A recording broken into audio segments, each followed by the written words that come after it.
Y yo quiero que vamos a la palabra del Señor, porque yo sé que este tema va a estar bueno con la ayuda del Espíritu Santo. Al primer libro de Samuel, capítulo 8, versículo 5. Y mire lo que nos dice Samuelito.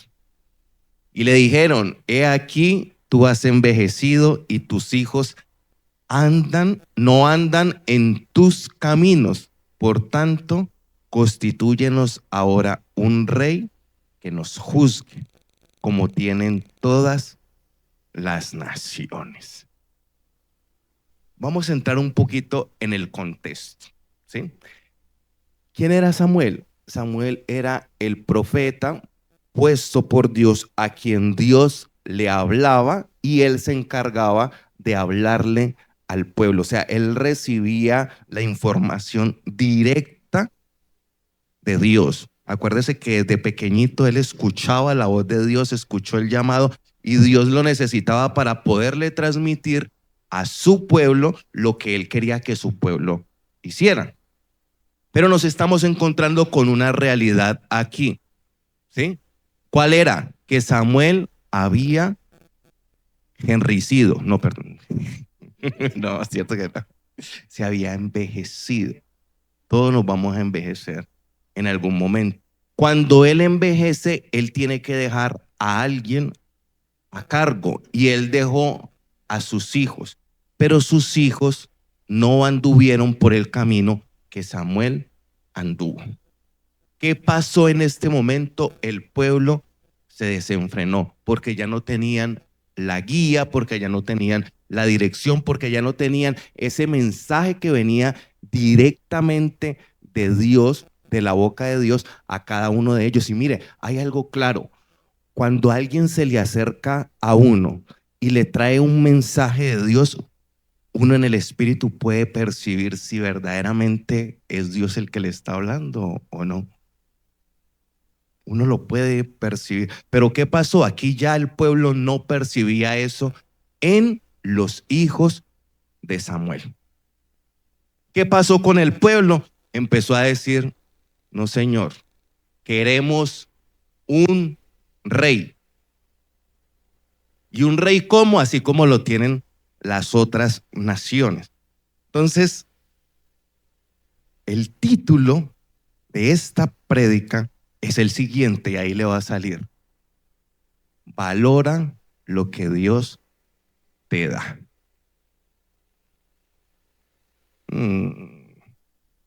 ¿Qué pasa cuando usted y yo no valoramos lo que Dios nos da? Y voy a tocar 3 puntos y estos puntos van enlazados, o sea, es como un camino que se produce cuando usted y yo no valoramos lo que Dios nos ha dado. Punto número 1, empiezas a comparar.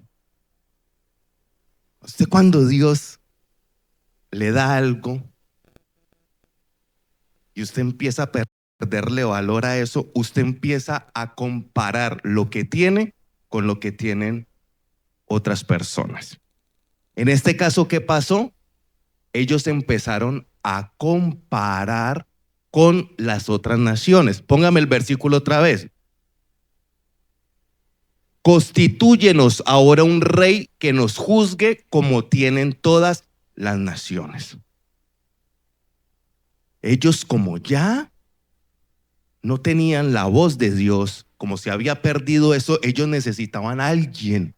Habían perdido la figura de Samuel. Entonces dijeron, ahora no, hágame el favor, constitúyanos un rey. Entonces empezaron a comparar. Y esto sí que nos pasa a nosotros.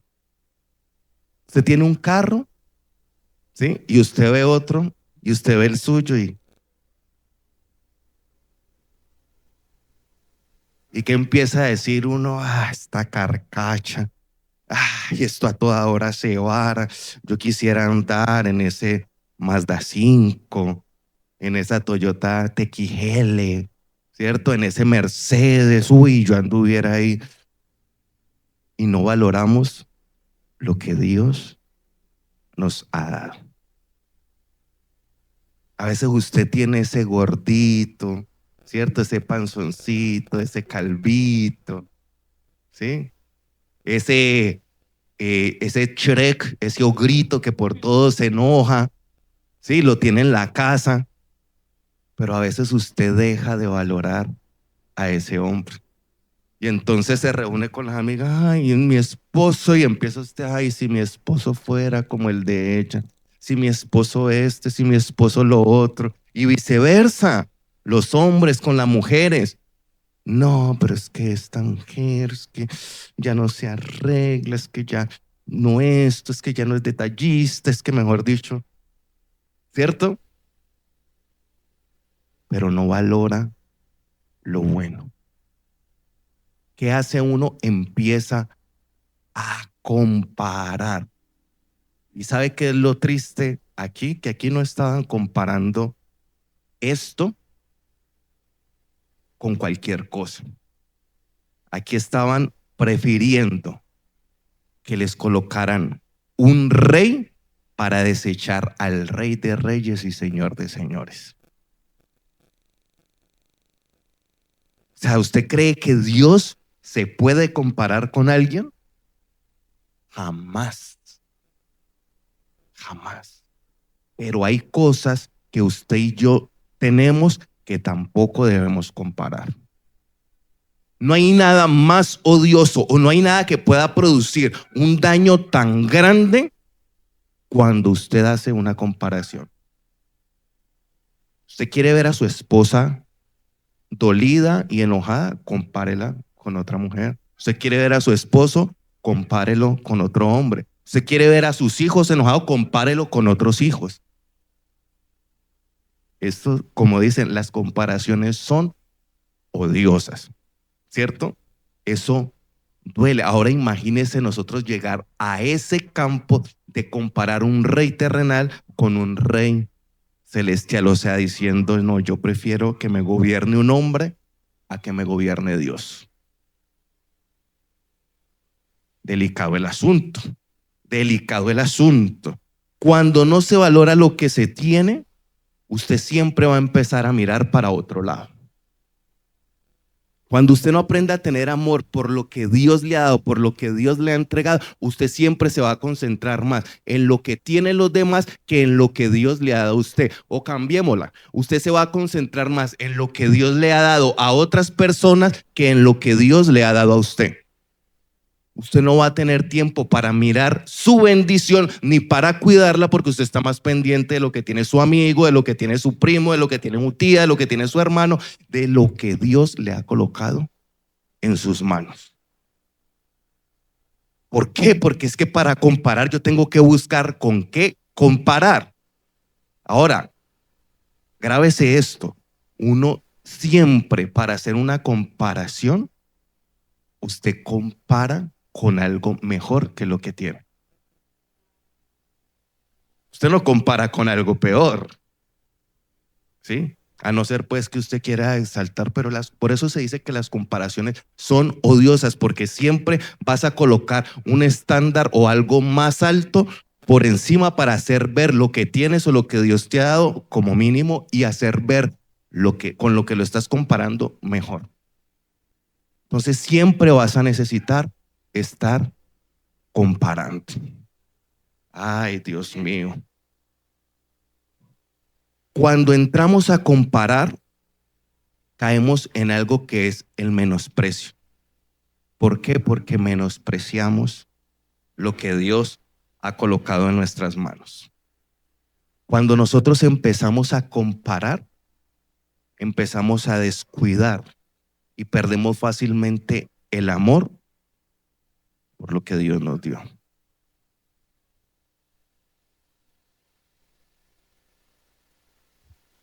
¿A quién le estoy predicando? ¿A las sillas? ¿Ah? ¿O es que aquí estoy hablando con puros comparatones? ¿Ah? Muchachos, muchachas, hijos de Dios, hijas de Dios, lamentablemente es así. Quiero que mire esta frase. La comparación no te permite darle gracias a Dios por lo que Él te ha dado.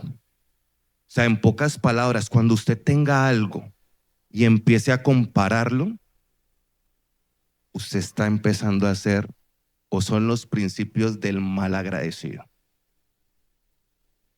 ¿Qué dice la palabra? El que en lo poco le es fiel, en lo mucho Dios lo va a poner. Ahora, cuando llega la comparación, avanzamos rápidamente a nuestro segundo punto. ¿Y cuál es? Mire lo que empieza a pasar en el segundo punto. Llega la insatisfacción. Esto sí que es peligroso. No hay nada más horrible que una persona insatisfecha, por lo que sea. ¿Sí o no? Por todas las cosas. O sea, usted va a comer y si usted no quedó satisfecho, ¿sí o no? Si el hombre o la mujer quedó insatisfecha, está en peligro.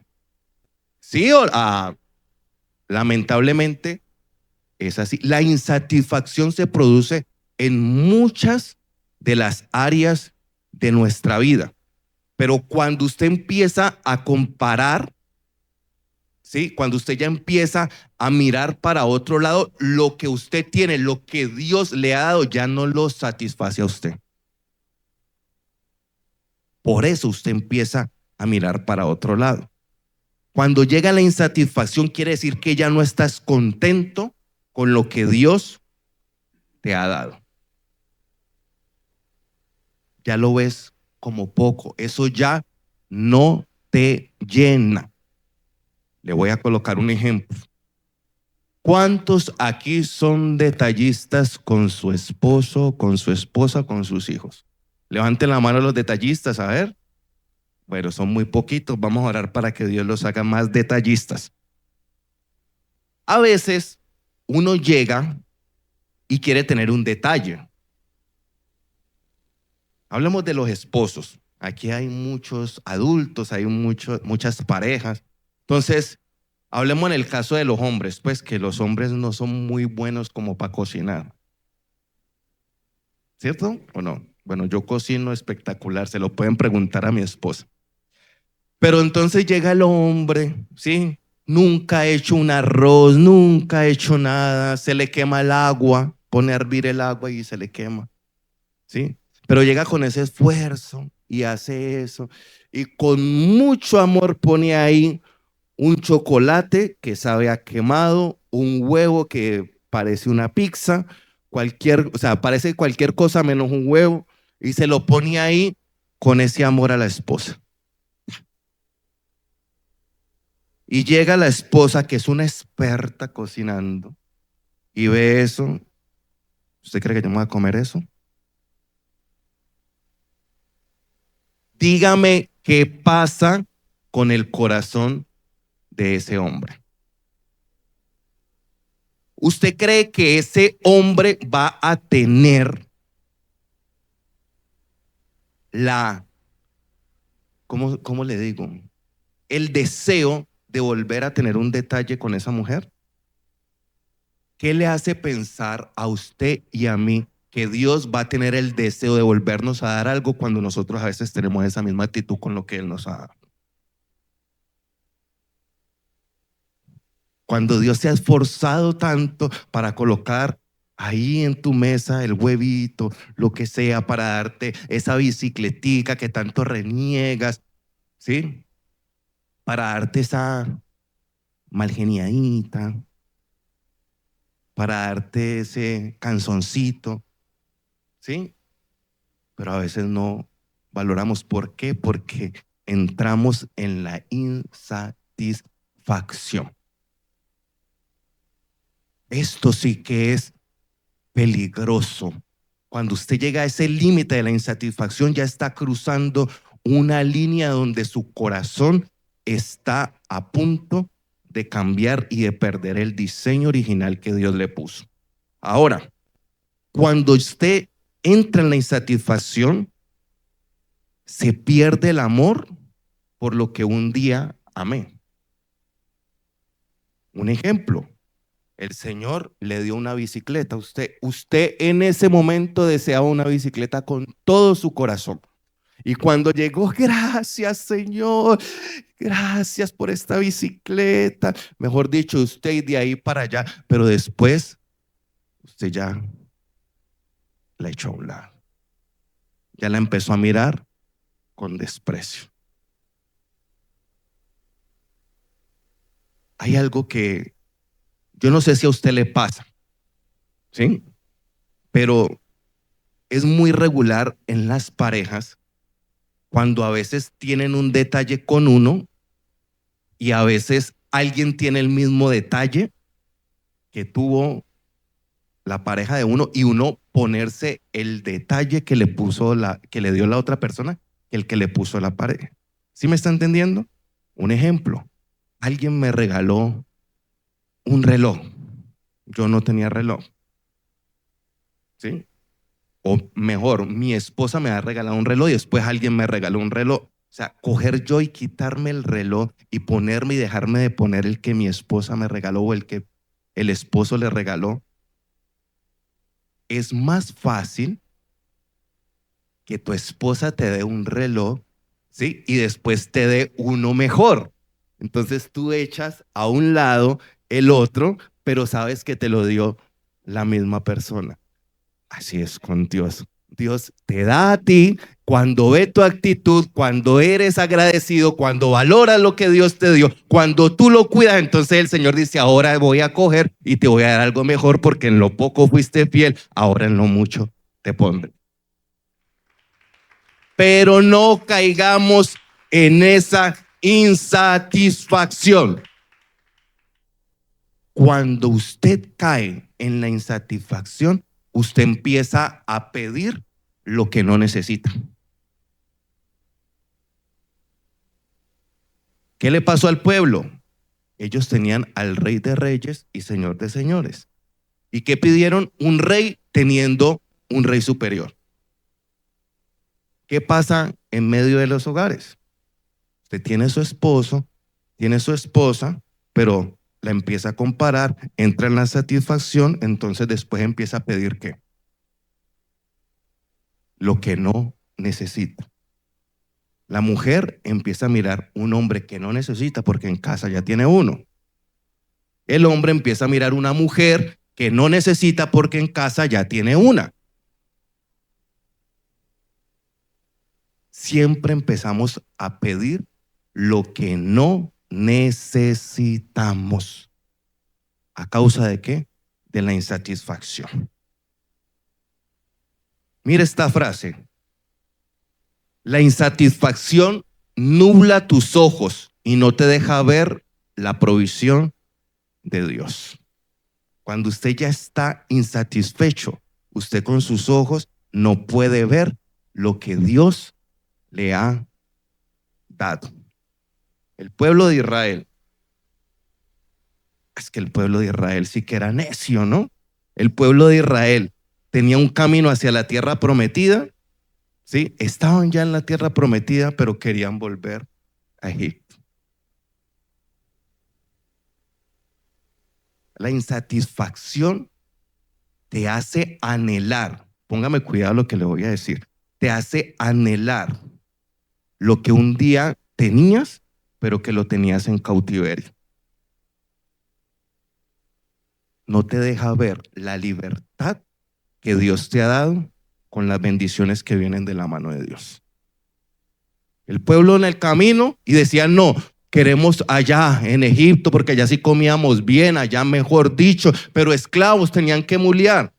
Estaban dispuestos a cambiar eso que por la libertad que Dios le había dado y por el maná que caía del cielo y por el agua que salía de la peña. ¿Por qué?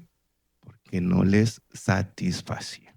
Así que no vamos a caer en esto. Quise traer una ilustración para poder pasar al último punto.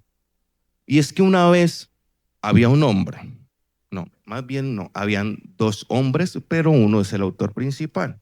Habían dos hombres y cada uno tenía una finca.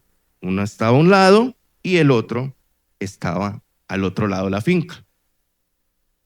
El hombre que estaba acá al borde tenía una finca muy hermosa, pero tenía una cualidad. ¿Cuál era esa cualidad? Que por en medio de la finca pasaba un río. El segundo hombre, el de la finca de acá, tenía una finca que no tenía río, pero tenía un pozo. Y desde acá empezaba a mirar y a decir, yo quisiera tener esa finca o quisiera una finca como esa. Fue y le dijo, ve, me vendes la finca. Y le dijo, yo mi finca no te la vendo. Bueno, se la cambio por la mía, pero yo ¿cómo le voy a cambiar mi finca si la mía tiene un río y usted tiene un pocito ahí? ¿Qué hizo este hombre? Cogió, vendió la finca y se fue a buscar una finca que tuviera río. Vendió lo que ya tenía, lo que era de él, por ir a buscar ¿qué? Lo que otros tenían. Empezó a comparar, ya su finca no lo satisfacía, entonces ahora tengo que tener lo que los otros tienen. Llegó el verano, el río se secó. El señor que compró la finca del pozo, el pozo nunca se secó porque subterráneamente estaba conectado con no sé cómo se le llamará eso, pero había agua, como se dice, para siempre. ¿Sabe por qué pasa eso? Porque no valoramos lo que Dios nos ha dado. Punto número 3, y vamos entrando a la recta final porque el tiempo se acaba. Produce rechazo. Después de la insatisfacción viene el rechazo. Y esto ya es lo último. Como usted eso ya no lo satisface, usted empieza a rechazar lo que Dios le ha dado. Ya no acepto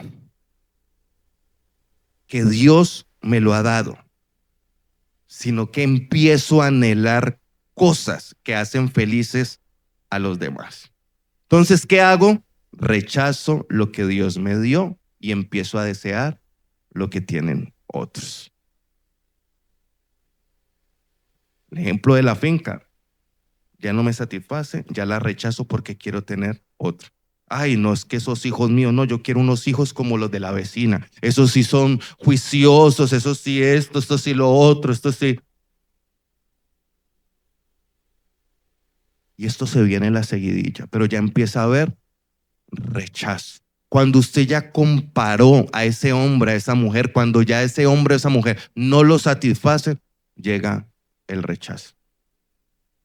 Ya no se vale que gatee, ya no se vale que se ponga el disfraz de Tarzán, ya no se vale el salto del tigre, ya no vale nada. Ya ese hombre o esa mujer es rechazo total.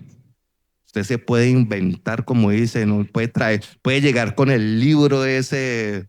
Ustedes saben más que yo cómo se llama eso. Ay, vea, esos que rieron por ahí es porque saben. Puede llegar y le van a decir, porque ya hay un rechazo total. Y eso fue lo que el pueblo de Israel hizo. Rechazó al Señor. Más adelante le dice Dios a Samuel, no te preocupes, no te han rechazado a ti, sino que me rechazaron a mí. ¿Por qué rechazar lo que Dios nos ha dado? ¿Por qué rechazar su presencia? Cuando rechazas lo que Dios te ha dado, con el tiempo sufrirás las consecuencias de haber comparado la bendición que tenías. Cuando ese hombre o esa mujer ya se vayan de ahí, ahí es donde se cumple el dicho que dice, nadie sabe lo que tiene. Ahí sí valoramos. ¿Por qué tenemos que perder para darnos cuenta de lo que Dios ha colocado en nuestras manos? No lleguemos a ese límite. No permitamos que la comparación, la insatisfacción y el rechazo nos haga perder lo que Dios un día puso en tus manos. Israel no supo valorar lo que Dios había colocado. Y le voy a decir algo, usted y yo corremos el mismo riesgo. ¿Sabe por qué? Porque a veces sin querer usted y yo rechazamos el sacrificio de Cristo en la cruz. Con nuestras acciones, con nuestro comportamiento, con nuestro pecado. ¿Y sabe qué regalo estamos despreciando? Al Espíritu Santo. Porque ese sacrificio no fue así, porque sí, no. ¿Qué te dio el Señor? ¿Qué nos dio el Señor? Nos dio a Jesús. Nos lo quitó, nos lo arrebató para que sufriera nuestro castigo, pero para decir: aquí les doy al ayudador, al consolador. Y de ahora en adelante Él estará dentro de ustedes.